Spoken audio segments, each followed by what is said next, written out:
Olá, boa noite. Começa agora o Jornal da Justiça desta quarta-feira, 16 de dezembro. O Supremo Tribunal Federal começa a julgar se estados e municípios podem decidir se vacinação contra a Covid deve ser obrigatória e se pais podem deixar de vacinar os filhos por convicções pessoais. Esse é um dos destaques da edição de hoje. Você confere ainda. O ministro Luiz Fux destaca que o Supremo Tribunal Federal é a corte que mais julgou ações sobre a pandemia da Covid-19 no mundo. O ministro Edson Fachin determina que tribunais de todo o país realizem audiência de custódia em qualquer caso de prisão. O Supremo diz que é inconstitucional regra que proibia por tempo indeterminado o retorno ao serviço público de servidor demitido por prática de crimes.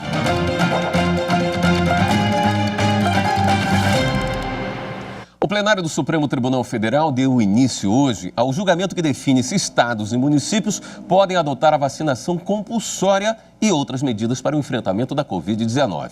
Na sessão, o presidente do STF destacou a importância das decisões da Corte para garantir segurança jurídica no período da pandemia.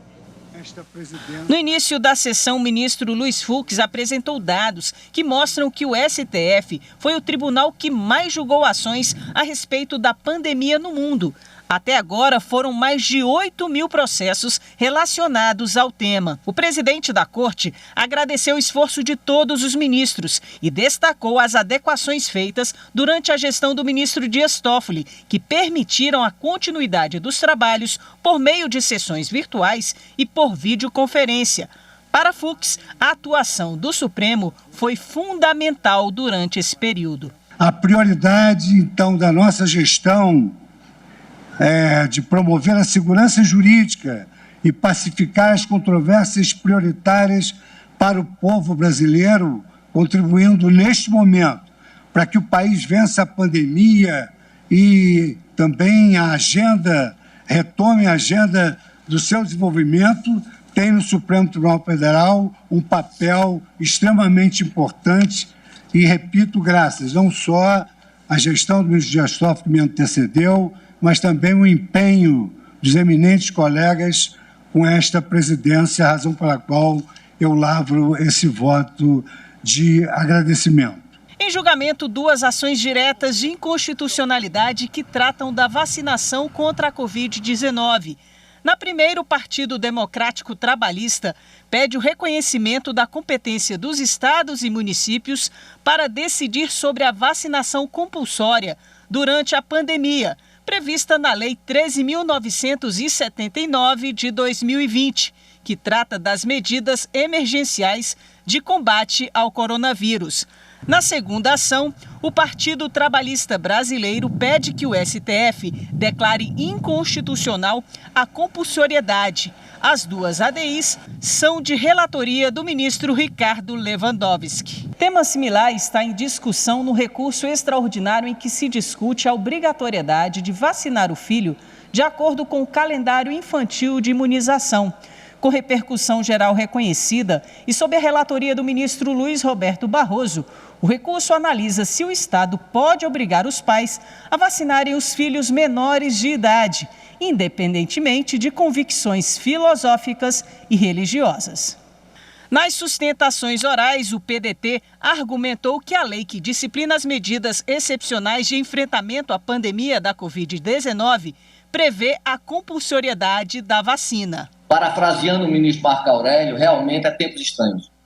Tempos estranhos porque está utilizando essa tribuna durante 15 minutos para pregar o cientificismo, para pregar a norma que delega, que outorga aos Estados-membros competência para a vacinação obrigatória, se assim o desejarem, em não um só aspecto normativo e casuístico, mas em várias legislações. Já o PDT alega violação ao direito fundamental à saúde e à liberdade individual. Tanto o direito à vida quanto à saúde são colocados em risco com a implementação de uma política de vacinação compulsória, quando não existem estudos científicos que demonstrem sua real eficácia. O advogado-geral da União sustenta que o Estado assumiu o compromisso público de proporcionar gratuitamente à população brasileira todo imunizante que seja comprovadamente eficaz e seguro para prevenir a Covid. No primeiro momento, quando do recebimento paulatino dos primeiros lotes das vacinas que venham a ser autorizadas e recebidas, haverá aplicação por estratos. Primeiro para grupos vulneráveis, como, por exemplo, mas não só, idosos, indígenas, profissionais da saúde, o que por si só torna despiciente o debate sobre obrigatoriedade no momento inicial da campanha de vacinação em face do caráter paulatino da cobertura imunológica. Para a Procuradoria-Geral da República, a vacinação obrigatória não significa condução coercitiva e que a saúde pública é dever do Estado para os cuidados dos indivíduos. Não se vislumbra a inconstitucionalidade na vacinação obrigatória, expediente de que tem se valido o Estado brasileiro há muitas décadas, um valioso instrumento da saúde pública. Adentro agora nas questões em torno da competência dos estados e municípios para determinar a vacinação compulsória. O relator das duas ações em julgamento, o ministro Ricardo Lewandowski, destacou que a vacinação obrigatória no Brasil é uma realidade e prevista em diferentes leis. No voto, ele afirmou que os dispositivos questionados não trazem nenhuma inovação, mas um reforço diante dos desafios colocados pela pandemia. A vacinação compulsória não significa vacinação forçada, por exigir sempre o consentimento do usuário, podendo, contudo, ser implementada por meio de medidas indiretas, as quais compreendem, dentre outras, a restrição ao exercício de certas atividades ou a frequência de determinados lugares. 2. Venham acompanhadas de ampla informação sobre eficácia, segurança e contraindicações dos imunizantes. 3. Respeitem a dignidade da pessoa, a dignidade humana e os direitos fundamentais das pessoas. 4. Atendam aos critérios de razoabilidade e proporcionalidade. E 5. Sejam as vacinas distribuídas universal e gratuitamente. Finalmente, tais medidas que acabo de expor, com as limitações acima expostas, podem ser implementadas tanto pela União como pelos estados, Distrito Federal e municípios, respeitadas as respectivas esferas de competência. Depois do voto do ministro Ricardo Lewandowski, o julgamento foi suspenso e deve ser retomado nesta quinta-feira. O plenário virtual do Supremo julgou inconstitucional uma regra do Estatuto dos Servidores Públicos Civis da União que proibiu o retorno ao serviço público de condenados por crimes como a corrupção. A ação foi ajuizada pela Procuradoria-Geral da República. Vamos ver os detalhes com a repórter Viviane Novaes. O ponto do Estatuto que o Supremo declarou inconstitucional é o que proibiu o retorno ao serviço público de servidor demitido ou destituído de cargo em comissão pelos crimes de corrupção, improbidade administrativa, aplicação irregular de dinheiro público, lesão aos cofres públicos, dilapidação do patrimônio nacional e crime contra a administração pública. Segundo o relator, o ministro Gilmar Mendes, esse item do Estatuto viola a proibição de imposição de sanção perpétua, proibição que está prevista na Constituição. A maioria dos ministros também determinou que a decisão do STF seja comunicada ao Congresso Nacional para que delibere apenas sobre um prazo de retorno ao serviço público. O ministro do Supremo Tribunal Federal, Edson Fachin, estendeu para todo o país decisão que obriga a realização de audiências de custódia em qualquer caso de prisão e não somente em flagrante. A decisão do ministro Edson Fachin atende à solicitação da Defensoria Pública da União, que pedia a nacionalização de liminar que determinou que sejam realizadas audiências de custódia para todos os casos de prisão no estado do Rio de Janeiro. A medida também já havia sido estendida para o Ceará e Pernambuco. Ao ampliar a decisão liminar para os tribunais de todo o país, Fachin reforçou que o pedido é plausível e trata de direito fundamental das pessoas levadas ao cárcere e que não se trata de mera formalidade burocrática. Agora, as audiências de custódia devem ser feitas no prazo de 24 horas da detenção, seja ela em flagrante, temporária, preventiva ou definitiva. No procedimento, o juiz avalia a legalidade da prisão e a possibilidade de aplicação de medidas alternativas ao encarceramento. A decisão liminar ainda será submetida a referendo do plenário do STF. No próximo bloco, o Superior Tribunal de Justiça admite aposentadoria por tempo especial para vigilantes, mas exige prova de periculosidade. Depois do intervalo.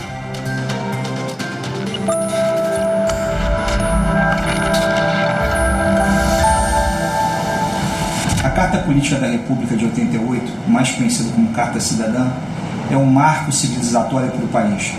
Isso porque trouxe dentro das suas previsões legais vários postulados previstos na Declaração Universal dos Direitos do Homem, que por sua vez foi um grande avanço civilizatório a partir do Iluminismo, que marcou a Revolução Francesa e trouxe nova luz para nossa civilidade.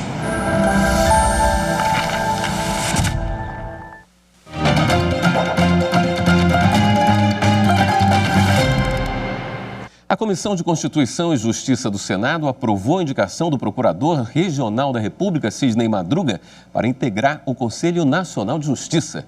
O nome agora será submetido à apreciação do plenário do Senado. Indicado pelo Procurador-Geral da República, Augusto Aras, o Procurador Regional Sidney Madruga teve o nome aprovado na sabatina no Senado para a vaga no Conselho Nacional de Justiça, o CNJ. Há 17 anos no Ministério Público Federal, Sidney Madruga trabalhou em todas as áreas do Ministério Público Federal, entre elas criminal, direitos humanos e eleições. Ao ser questionado pelos senadores, o procurador destacou os trabalhos que desenvolveu ao longo desses anos.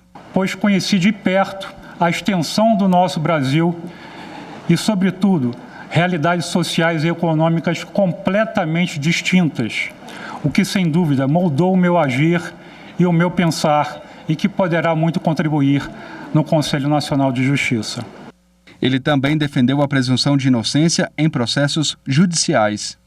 Para que esse princípio seja respeitado continuamente, eu entendo que devemos, nós, membros do Ministério Público, senador Cid Gomes, Vossa Excelência tocou, me parece, também um pouco nesse assunto, garantir a paridade de armas entre o Ministério Público, a Defensoria e os senhores advogados, sempre. E garantir a paridade de armas entre a acusação e a defesa.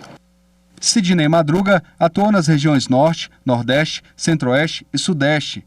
Aprovado na sabatina, o nome dele agora segue para apreciação no plenário do Senado. Se tiver aprovação da maioria absoluta da Casa, ou seja, 41 votos entre os 81 senadores, a autorização será encaminhada para a sanção da Presidência da República. Terceira turma do Superior Tribunal de Justiça julgou o caso de um homem que pediu desconstituição da paternidade após descobrir que não era o pai biológico das duas filhas registradas por ele. A existência de um longo tempo de convivência socioafetiva no ambiente familiar não impede que, após informações sobre indução em erro no registro dos filhos, o suposto pai ajuize a ação negatória de paternidade e, diante de um DNA negativo, o juiz acolha o pedido de destituição da filiação. Os ministros da terceira turma do STJ fixaram o entendimento ao julgar o recurso especial de um homem que, depois do resultado negativo do exame genético, rompeu relações com as duas filhas registradas por ele. De acordo com o processo, as crianças nasceram durante o casamento e foram registradas por um homem que, depois de ter sido alertado sobre possível infidelidade da esposa, questionou a paternidade. Em primeiro grau, apesar do resultado ser negativo para as duas filhas, o juiz desconstituiu a paternidade apenas de uma delas, por entender a existência de vínculo socioafetivo com a outra. A sentença foi reformada pelo tribunal em segunda instância, que reconheceu a relação socioafetiva com as duas filhas e que o vínculo parental não poderia ser verificado apenas pela relação genética. O homem recorreu da decisão no STJ, onde a relatora do recurso especial, ministra Nancy Andrighi, destacou que a instabilidade das relações conjugais na sociedade atual não pode impactar os vínculos de filiação que se constrói ao longo do tempo, independentemente da natureza biológica ou socioafetiva. Por outro lado, a ministra relatora afirmou que, apesar do longo período de convivência e de relação socioafetiva em entre o autor e as crianças, após o exame de DNA em 2014, esses laços foram rompidos de forma definitiva, situação que permanece há mais de 6 anos. Nancy Andrighi julgou procedente a ação negativa de paternidade, tendo o voto seguido pela turma. A primeira sessão do STJ admite aposentadoria por tempo especial para vigilantes, mas exige prova de periculosidade. Eles estão em praticamente todos os locais, como bancos, shoppings e hospitais. O país tem hoje mais de 2,5 milhões de vigilantes registrados, que fazem segurança privada no Brasil. E a primeira sessão do Superior Tribunal de Justiça admitiu que seja calculado tempo especial para esses profissionais com ou sem uso de arma de fogo em data posterior às normas de 1995 e 1997, que disciplinam a concessão de benefícios da Previdência Social. Até 1997 se fazia esse enquadramento pela mera categoria profissional. Todo trabalhador que estivesse exercendo aquela atividade, seja de guarda, seja de vigilante, ele conseguia se aposentar ou ele conseguia considerar esse tempo de trabalho como tempo especial. A partir de 1997, esse tempo, para ser reconhecido como tempo especial, ele precisa ser comprovado, ou seja, não basta que eu tenha somente, na minha carteira de trabalho, por exemplo, a categorização como vigilante. Eu tenho que provar que eu estava exercendo uma atividade periculosa, submetido a uma periculosidade, para que se reconheça que esse tempo de trabalho é um tempo que deve ser contabilizado de maneira diferenciada. Mas, segundo a confederação que representa os vigilantes, o INSS nem sempre concede o direito à aposentadoria especial e é necessário recorrer à justiça. Quando dava entrada o INSS, quando negava, e os trabalhadores tinham de recorrer ao judiciário, nós tínhamos decisões considerando que apenas aqueles que trabalhavam armados teriam direito à contagem do tempo especial e aqueles que trabalhavam desarmados não teriam direito. Eram decisões contraditórias. Com isso, a primeira sessão decidiu que o direito dos vigilantes será reconhecido desde que tenha havido comprovação da periculosidade por qualquer meio de prova até 5 de março de 1997. O julgamento foi feito sob o rito dos recursos especiais repetitivos, ou seja, esse entendimento será aplicado aos demais processos semelhantes. E uma coisa que nós sempre afirmamos e comemoramos quando um trabalhador se aposenta, é que ele é vitorioso por 2 aspectos. Um é por estar vivo na atividade que o cidadão sai para trabalhar e não sabe se volta para casa. O outro é porque está honesto, íntegro. Então, é fundamental para a gente que possa alcançar o direito à aposentadoria, porque o mercado de trabalho, a partir de certa idade, se fecha para ele. No caso em julgamento no STJ, o INSS alegou que só seria possível o reconhecimento da especialidade até o momento da edição da Lei de 95 e nos casos de comprovação do uso de arma de fogo, por ser este o fator que caracteriza a periculosidade.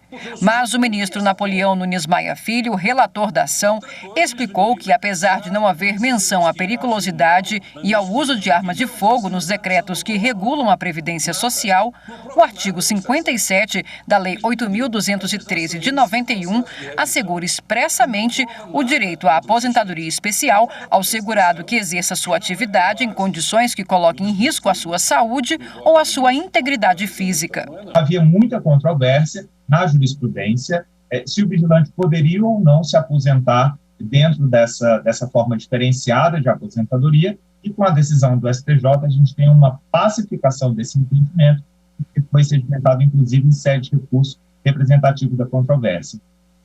A 4ª turma do Tribunal Superior do Trabalho determinou que a ação movida por um pintor que pede na Justiça o pagamento do adicional de insalubridade retorne ao juízo de 1º grau para a realização de perícia. De acordo com a lei, o trabalho em condições perigosas ou insalubres deve ser comprovado por meio de avaliação técnica.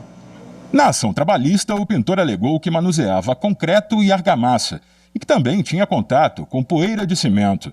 Por isso, pedia o pagamento do adicional de insalubridade de 40%. As empresas em que o pintor prestava serviço sustentaram que o empregado jamais havia trabalhado em atividade insalubre e que ele não tinha contato com os agentes químicos citados. O Tribunal Regional do Trabalho da 8ª Região no Pará manteve a sentença que condenou as empresas ao pagamento do adicional. Segundo o TRT, o fornecimento de equipamentos de proteção individual pela empresa pressupõe a presença de agentes insalubres.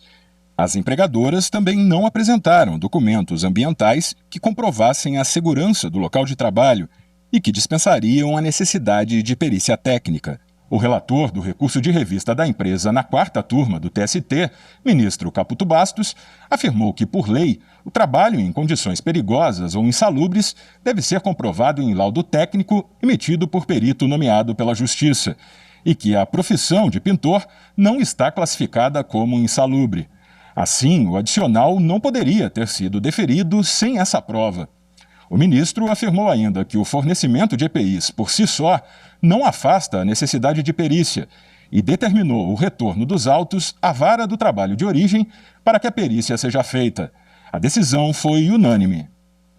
O Tribunal Regional Federal da 1ª Região, com sede em Brasília, decidiu que o acesso do fisco a informações bancárias, mesmo após procedimentos de apurações fiscais, não fere o sigilo bancário. A decisão é da 7ª turma do TRF1, que validou o procedimento instaurado pela Fazenda Nacional contra uma contribuinte a partir do acesso à movimentação bancária dela. Em primeira instância, a Justiça considerou que a Fazenda não poderia acessar os extratos bancários da autora diretamente da instituição financeira sem prévia autorização judicial. Mas esse entendimento foi revertido aqui no TRF da 1ª Região, porque o acesso foi motivado pela movimentação de valores não declarados no imposto de renda da contribuinte. O relator do recurso, desembargador federal José Amilcar Machado, entendeu que é possível a quebra de sigilo bancário quando realizada a partir de prévio procedimento administrativo fiscal. Para o magistrado, não há indícios de irregularidades na atuação do fisco quando o contribuinte tem a oportunidade de apresentar documentos que demonstrem a origem de valores antes da autuação fazendária e não faz. O caso reforça a importância de apresentar informações fiscais claras e idôneas aos órgãos responsáveis. A medida pode evitar que, além de cair na malha fina, o contribuinte tenha problemas com a justiça. O fisco ele vai ter acesso desde quando ele verificar que as suas informações não estão batendo com a sua realidade. Houver um desconfiamento, vamos falar assim para você entender, desconfio daquelas informações não é verdadeira. Ele vai abrir um processo administrativo, fiscal, tem previsão isso na lei complementar. Ele vai poder então acessar os seus dados sigilosos bancários. Ele vai ver que você tinha movimentação na conta ou se você não tem. E a lei, a justiça tem considerado, então, que essas informações continuam sendo sigilosas. A garantia constitucional da intimidade não é quebrada porque é um procedimento administrativo, sigiloso, fiscal, interno e que verifica os dados bancários para verificar se a sua informação é verdadeira ou não. Então, preste informações corretas para não ter problema no futuro. Eu vou me despedindo por aqui, a gente se encontra amanhã, já está presente no estúdio Mariana Xavier com sua pauta do dia. Bom trabalho, Mariana. Obrigado, William. Depois do intervalo, então, eu conto qual que é o assunto de hoje. Não sai daí.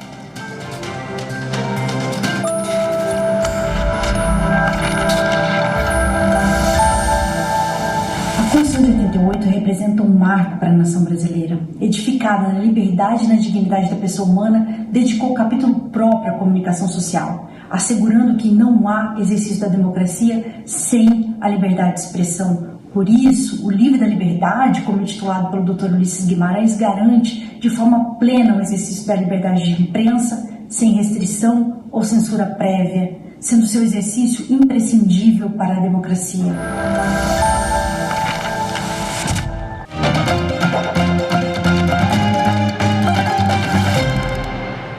Estamos de volta e o quadro Pauta do Dia de hoje fala sobre estupro. Esse assunto veio à tona depois da estreia do documentário da cantora Anitta, onde ela conta que foi estuprada quando tinha 14 anos de idade. Esse tema é de extrema importância, no Brasil. A cada 8 minutos ocorre um estupro aqui. E esses dados são do Anuário de Segurança Pública. E quando aí é uma celebridade que conta que já viveu algo do tipo, a web é sempre inundada de comentários e depoimentos de pessoas que já passaram por esse mesmo problema.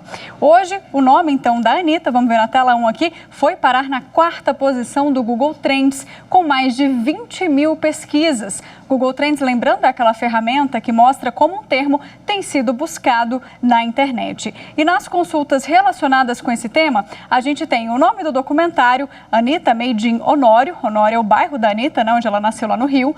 Anitta Made in Honório Online, Anitta Made in Honório Assistir e Anitta foi abusada, Anitta estupro. Essas foram as palavras aí buscadas relacionadas ao nosso tema de hoje. Então, para a gente falar dos direitos das mulheres e desse assunto tão sensível, eu chamo agora aqui na tela comigo a promotora do Ministério Público do Paraná, Mariana Saifer Basso, e também a presidente da Associação dos Magistrados Brasileiros, Renata Gil. É um prazer ter duas mulheres aqui de peso maravilhosas comigo, ao vivo nessa noite, falando sobre esse assunto de suma importância. Eu agradeço desde já a participação. A doutora Mariana, que inclusive estava chegando em casa, teve aqui a bondade de parar, está estacionada dentro do carro para falar com a gente. Obrigada, doutora Mariana, uma boa noite para você. Imagina, uma honra minha. Doutora Renata, agradeço também a sua participação aqui. Estou vendo que está na MB, com certeza, depois de um dia aí de trabalho, também teve essa disponibilidade de falar com a gente sobre esse tema tão importante. Muito obrigada. Muito boa noite a todos que nos assistem, a Mariana também. Um prazer de novo falar com a TV Justiça. Bom, vamos lá. Então, gente, o que acontece? Esse tema, que surgiu hoje aí no Google Trends, a Anitta, ele revelou que milhares de mulheres brasileiras já viveram, infelizmente, Eu abri o programa trazendo esse dado, de que uma pessoa é estuprada a cada 8 minutos aqui no Brasil. E isso é referente a uma pesquisa feita em 2019. Se a gente olha aí para uma pesquisa, por exemplo, de 2015, esse dado tinha um índice menor, Era a cada 8 minutos. Então, a situação vem piorando, Então, doutora Renata, na sua opinião, a gente teve aí, os dados são relativos a 2019, claro, mas a gente teve aí também um ano de pandemia, Acho que as mulheres também têm tido mais coragem, de vir a público e falar sobre esse tema. Você tem também essa sensação? Sim, eu acho que nós todos fomos muito incentivados pelos novos mecanismos de denúncia. Isso foi muito importante. A própria campanha Sinal Vermelho que a MB lançou em parceria com o CNJ foi uma grande porta aberta para essas mulheres, mas a gente sabe que isso é uma chaga da sociedade, é uma chaga de toda a sociedade no mundo. A violência contra a mulher, ela aparece de diversas formas, na sociedade. Uma delas é o estupro, essa violência sexual que você mencionou. Mas a gente sabe que existe um longo caminho ainda a percorrer, porque ainda falta muita educação das mulheres, elas entenderem que elas sofrem violência e os tipos de violência que às vezes são desconhecidos, a violência moral, a violência econômica, e falta também os homens. Em muitos casos, eles acham que têm direito de fazer aquilo com as mulheres. Então, esse processo educacional de chamar atenção é muito importante, e as campanhas públicas são muito importantes porque elas chamam a atenção que qualquer um pode ser punido, pode ser pego praticando um ato desses e ser efetivamente punido. Então, quanto mais divulgação a gente dá, quanto mais a gente toca no assunto, melhor são os resultados, e talvez esse aumento das notificações, dos registros, indique que nós estamos chegando a um lugar melhor com relação à investigação e punição desses agressores. Doutora Mariana, agora tem um dado também que eu quero chamar a atenção, que é um dado conhecido aqui por todo mundo, mas que nessa pesquisa também abordou o seguinte: mais de 84% dos criminosos, que cometem esse tipo de crime, são pessoas próximas, Essa vítima ou é um namorado, ou é um tio, ou é o próprio pai, A gente tem situações horríveis que infelizmente acontecem. Então, esse perfil é o perfil que a gente tem que ficar mais atento mesmo? Olha, sem dúvida, essa questão do estupro por familiares, isso é uma constante. Quem trabalha na área da infância e juventude tem uma dificuldade imensa na notificação desses crimes. O papel da escola é relevantíssimo. Queria até aqui render homenagens à doutora Renata por falar da educação, porque a gente precisa falar da educação para as questões de gênero, para desconstituir o machismo, para se falar mesmo da própria violência de gênero, porque é ali na escola, às vezes, o único espaço de denúncia. São pessoas muito conhecidas, são pessoas que não é raro que protejam o estuprador.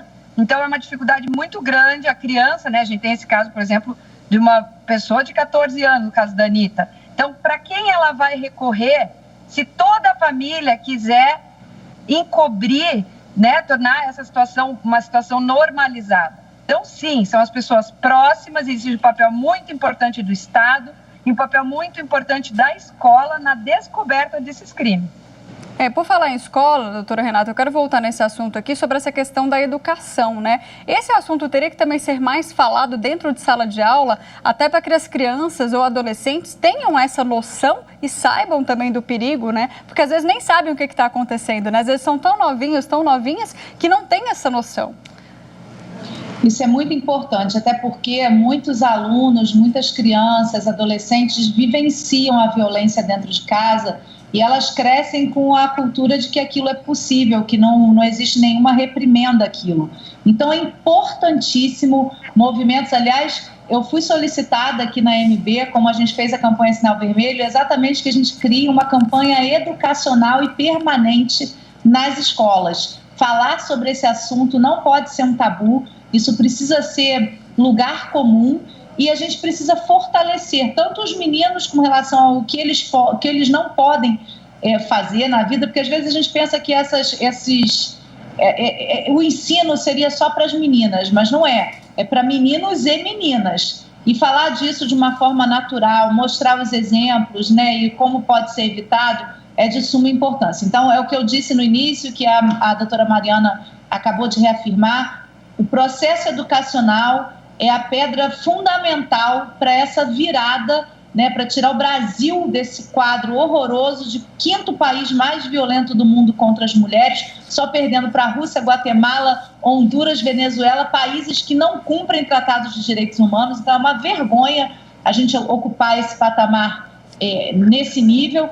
Então eu tenho certeza que todo o processo começa, primeiro, com educação, segundo, com respostas, porque nós temos um sistema jurídico muito eficiente, a Lei Maria da Penha, que é a 3ª melhor lei do mundo, mas a gente precisa efetivamente que as pessoas sejam punidas e que elas saibam que há resposta jurídica para o que elas fazem, para essa violência.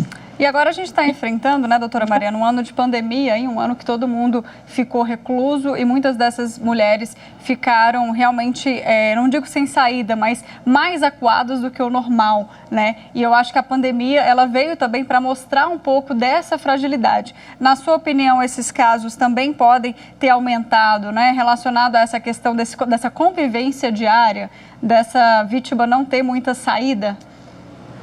Sem dúvida, até foi uma movimentação do sistema de justiça como um todo. Depois houve uma lei federal, né, desse ano, uma lei temporária, que a gente chama, para o período da pandemia, reorganizando todos os mecanismos de denúncia. Eu posso falar, por exemplo, na minha promotoria, nós tivemos acesso a WhatsApp, fizemos todo um fluxo novo. A campanha também que foi feita, que foi citada pela doutora Renata, foi essencial para que essas denúncias fossem descobertas por outros meios, porque antes mulheres e crianças, elas conseguiam falar na escola, no seu ambiente de trabalho, elas falavam com uma amiga. A partir do momento em que o ambiente da violência por excelência, que é o ambiente doméstico, se torna o único ambiente, de fato a subnotificação aumentou muito.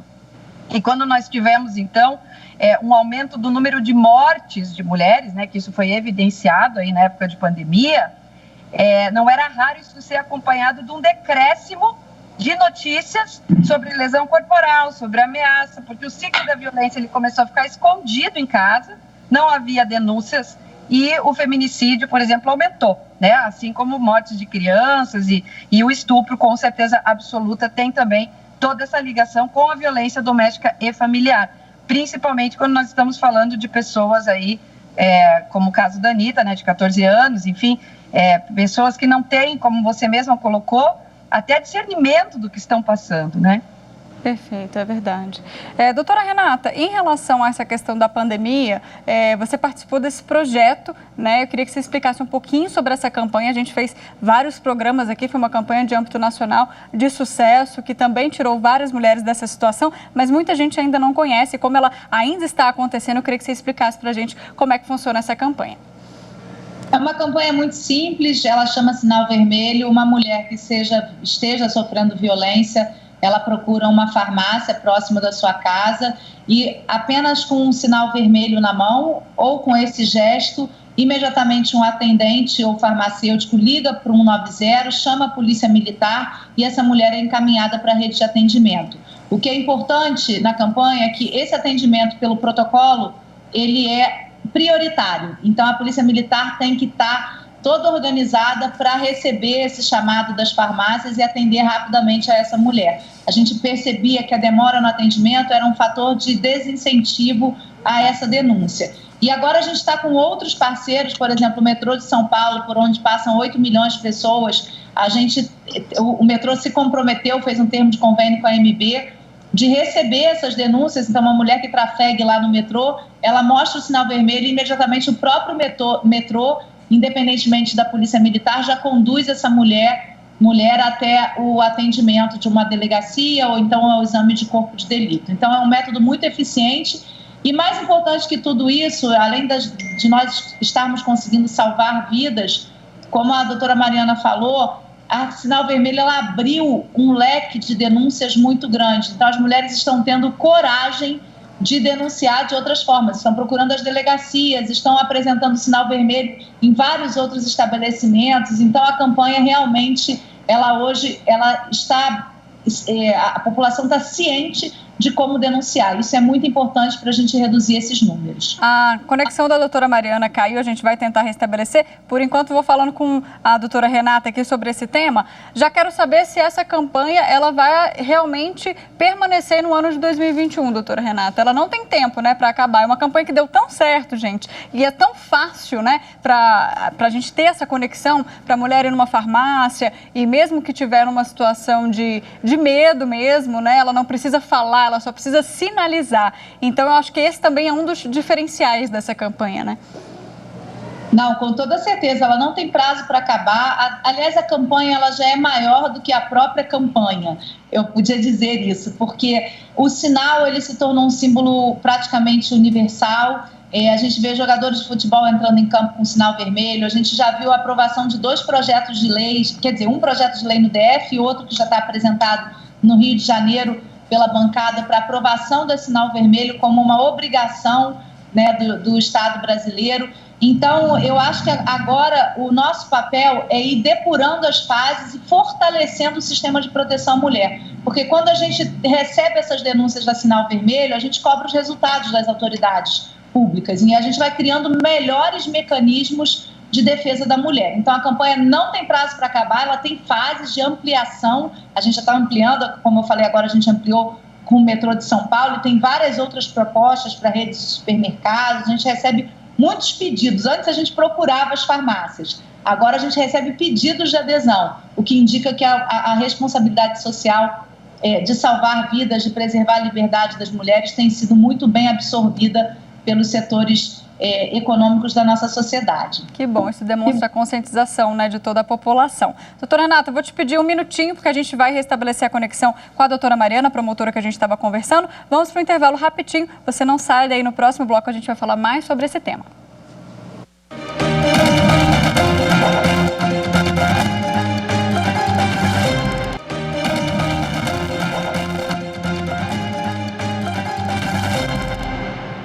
O quadro Pauta do Dia está de volta. Nessa edição a gente fala sobre estupro. Eu vou voltar aqui com as minhas convidadas na tela. A gente conseguiu restabelecer contato com a promotora, doutora Mariana, que está lá no sul do país conversando com a gente. Nem deu tempo de chegar em casa, doutora. Obrigada mais uma vez por estar entrando aí de dentro do carro com a gente.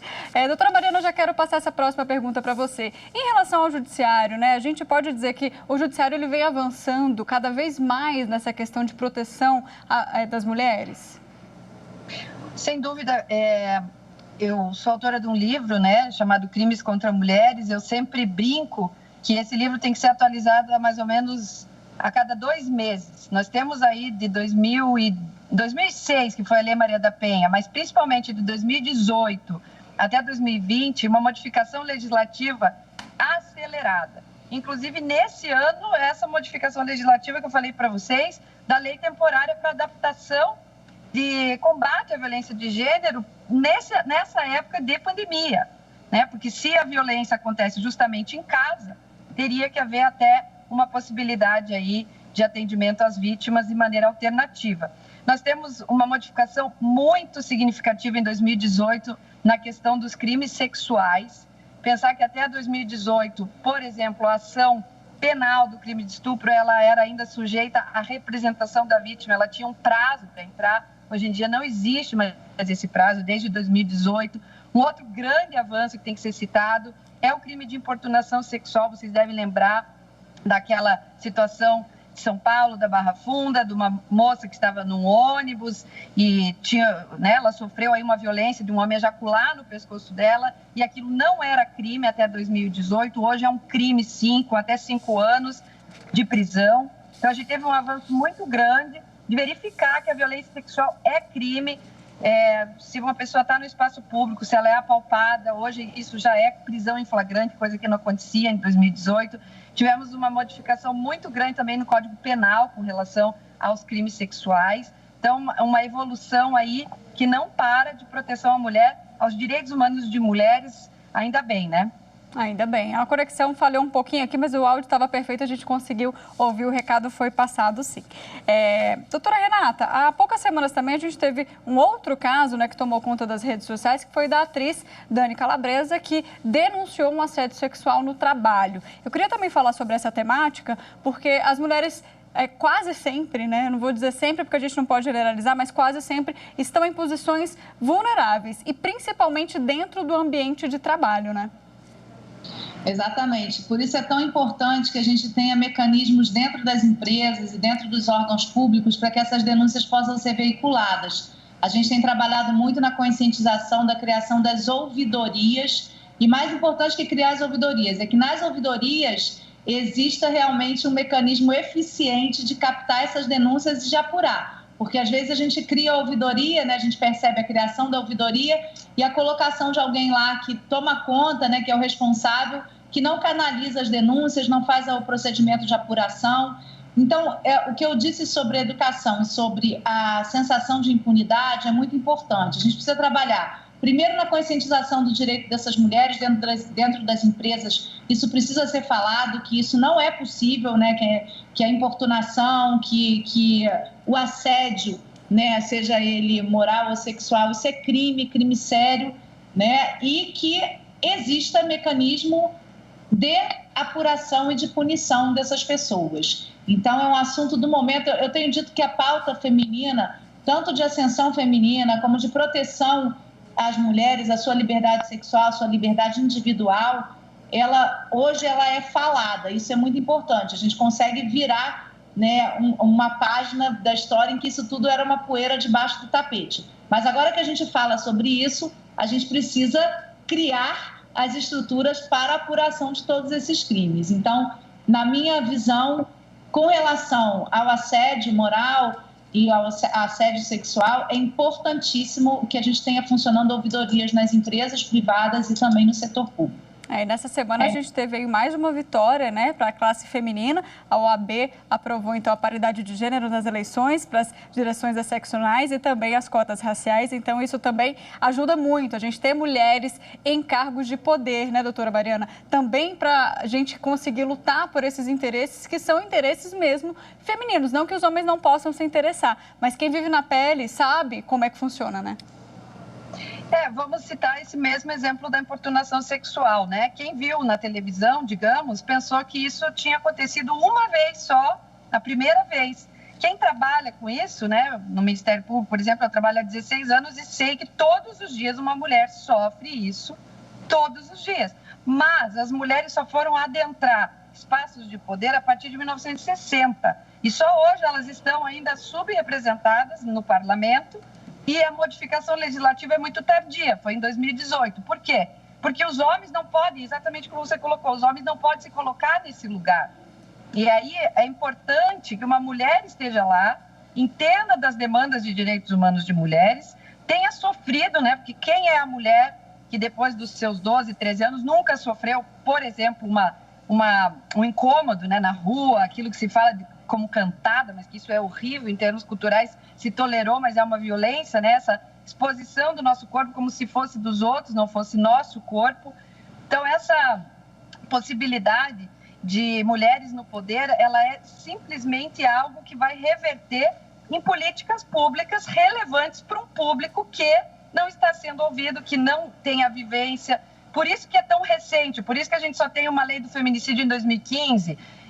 A gente sempre soube, né, que estatisticamente as mortes femininas aconteciam dentro de casa por pessoas conhecidas, mas só ganha nome, só ganha relevância até de estatística em segurança pública em 2015. Então, por quê? Né? Porque está faltando mulher para enxergar as realidades das mulheres.